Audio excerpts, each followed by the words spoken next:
told you, motherfucker.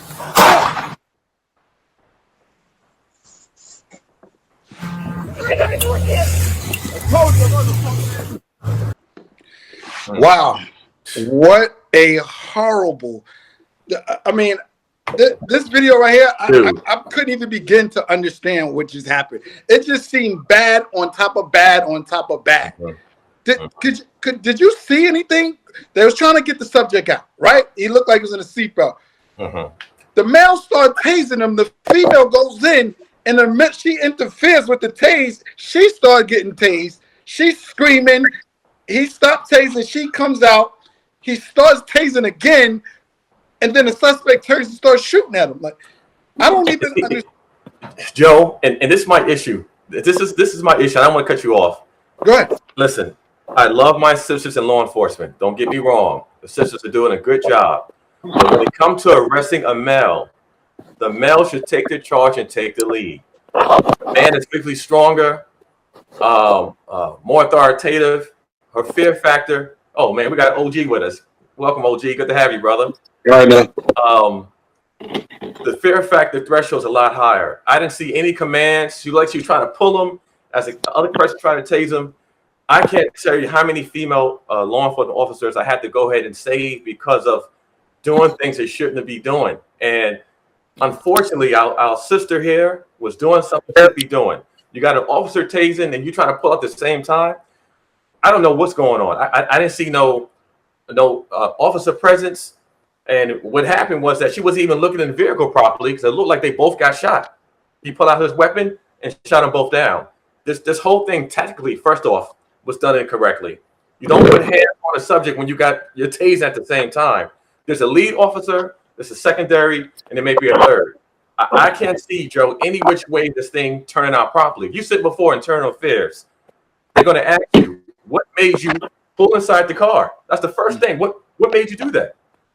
That doesn't make any sense. So let this, if you're a new officer, if you're a person who's been in for a while, let this be a lesson to you. That's something that you do not do. And you'll learn this as time progresses. 100%, 100%. Hey, OG, did you see the video? No, I didn't. Okay. Listen, the audience, right? OG is the OG of law enforcement. We call him the OG, right? Because he's been doing it before we all was born. I was in diapers. I had infant on the side of my mouth. But we were in elementary school when he was out here locking up bad guys. So we give him homage. He's done an outstanding work and accolades as a city cop. He did so well. He took his talents to the DEA and he did it nationwide. He got accolades being a cop and he got hell of accolades being a DEA agent. Took a lot of bad guys, a lot of dope, a lot of guns, a lot of murderers off the street. And because I did undercover work and a lot of cops don't do undercover work, there's a lot that I can argue when it comes down to your average cop. Like, listen, you can't touch me. But when it comes out of the OG, like I give my the OG because he's been here and he's done that. So I always love when he's on the spot. And Tone, you could close it out because OG didn't see that video, so we'll just have him chime in on the next one. Joe, you want me to? No. Joe, you want me to play back the video for OG? Oh yeah, that'd be cool. Yeah, do that. Yeah. All right. His assessment. All right, here goes playback. You're about to get it again. Stop! Let me talk to my man. Oh my God! Get him out! Stop! I just got tased. You're getting it again. Oh shit! I told you, motherfucker.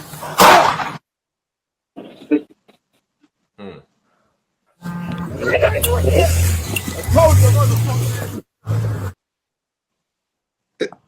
OG, we none of us can make sense of it. Can you make sense of what the hell just happened? They got shot after they tased him. Oh my goodness. You know, now I hear what you're saying, Shane. I agree 100%. You know, I never approached a car by myself. I always had people with me. But I can say this: if you don't know where their hands are, and you're concerned for your own safety, a taser ain't gonna get it. Back in the day, we didn't have tasers. We had a nightstick. We had this big old heavy ass radio that you could clip beside the head with, and we had pistols. But the one time I had to pull a guy out of the car, he came out head first, and that was after he threw beer all over my partner. You got to know what you're doing and how to do it, and that's the hardest part because if you're tactically speaking, when a man is that big, a woman is not going to be able to handle it unless she's a big woman too. Okay, so essentially, the tactic was wrong. The way they work together was wrong, and you don't tase somebody when the officer's on it. You're not supposed to. So that even violates their own policy and procedure.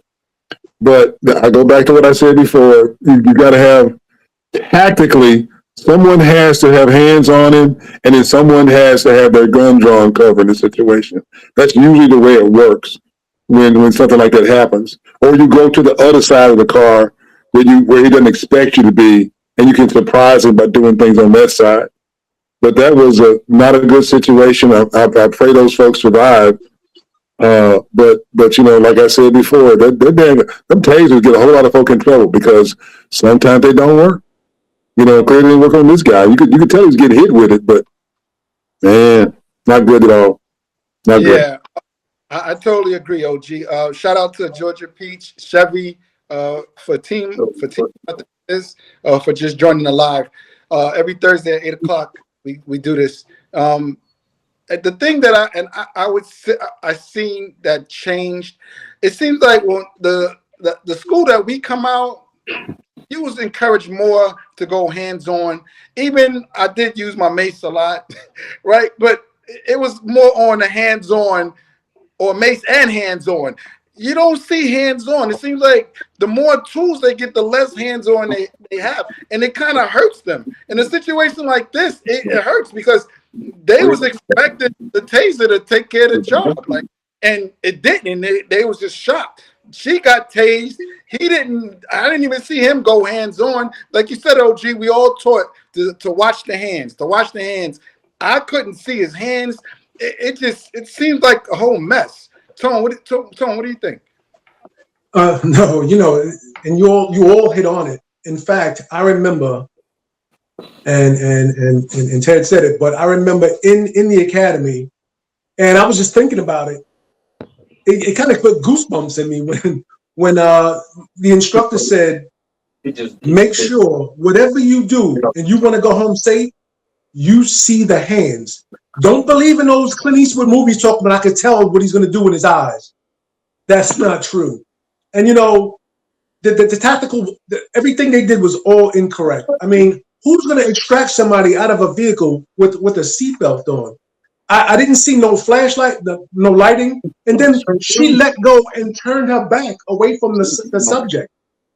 I just don't understand what happened. That was completely dangerous, and there's no policy procedure across the country that would explain systematically how to do a traffic stop and extract somebody what they just did. Yeah, most definitely. The other thing, though, real quick, Joe, is I don't know what kind of department that was, but the smaller departments don't train as well as the larger ones do. And then I'm gonna say this, I don't mean no harm, but the quality of officers they're getting now is not even close to what we were. We had some folk that probably didn't belong out there, maybe 2 or 3, because we had to have more women. I'm gonna say that, and I'm trying to be kind about it. But everybody knew their place. And when things had to be done a certain way, rarely was there an argument about what to do and how to do it. Every once in a while, you had a woman who could really step to the table and do what she had to do. But the majority of them knew when it was time. And I'll say this, even when they got into those situations where they had to be hands-on, they knew not to go hands-on until some of us got there. Okay, right. They would delay the process or hold off on it, whatever they had to do, and usually when we got into tussles, especially in we call it the Wild Wild West in Memphis, West Precinct, Even we got in the tussles, it was hardly ever any one person. I take that back, except Lil Jack. He was the one that was crazy. He liked to fight, and he got his ass with a bunch of times. Everybody had a few of those. He got his ass with a bunch of times too. He used to tear his little ass up, but we had to come to the rescue. But other than that, most of the females in particular, they would wait until the situation calmed down. And I know I've done this before, but like I chased a guy one night and said, "Stop, I'll shoot." He kept running. When the female said, "Stop, I'll shoot," he laid down and spread eagle. And I said, "Why you stop her? She might shoot me." The fear threshold's a lot higher. It's a lot higher.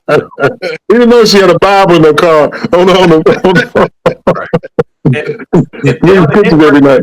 There, OG, you made a good point. Even with our female sisters, when I'm dealing with a female suspect, I let the sister take the lead because that's her thing. I take the lead. I'm not going to do any pat downs. I'm not going to do any of that because I know they can relate even more. But I've even seen some of our sisters who's able to use their verbal judo with men and get them to calm down and turn around. I had this one sister, Alexander. She was able to get the man to put the cuffs on him because she sweet talked him so nicely. He had no choice but to go ahead and do it. So they are useful in circle. When it comes to going hands on, like OG said, a lot of times the men are a lot stronger, a lot faster.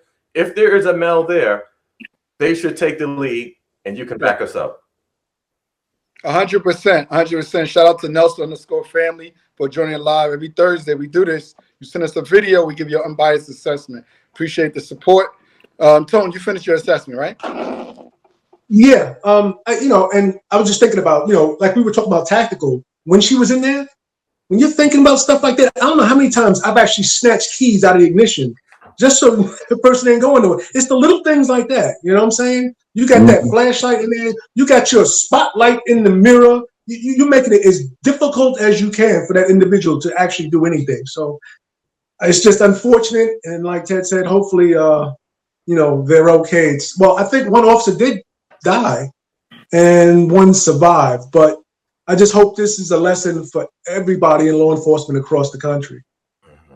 Yeah, and I think you can agree with OG about the class of officers, how different they were from when we was doing it to now. I think you had a hell of an analogy. Like we was the kind of the high school GED kind of, because a lot of people got this misconception that every officer should have like a doctorate, a master's, like that. And I've learned, right? We had a few guys, Dr. Joe, okay, that had fucking pilot degrees, right? Yeah. Right? We had a few guys that had like master's degrees, and I'm not trying to take anything away from people who do elevate to get the education, but it doesn't make you a better street cop. And what I mean by that is like you got to be like the college. It can't educate you to have compassion for people. It can't educate you to have common sense, to be a people person, to not take the badge and a gun and get your head so swole that you think you Superman, you think you bulletproof. Like there's certain things that college can't teach you that you just either gotta have it or you don't. I think one time it was you who said, Tone, I'd rather have a guy with the GED next to me than a guy who has a master's degree from the suburbs and don't know anything about the inner city. He said, because he's going to have problems.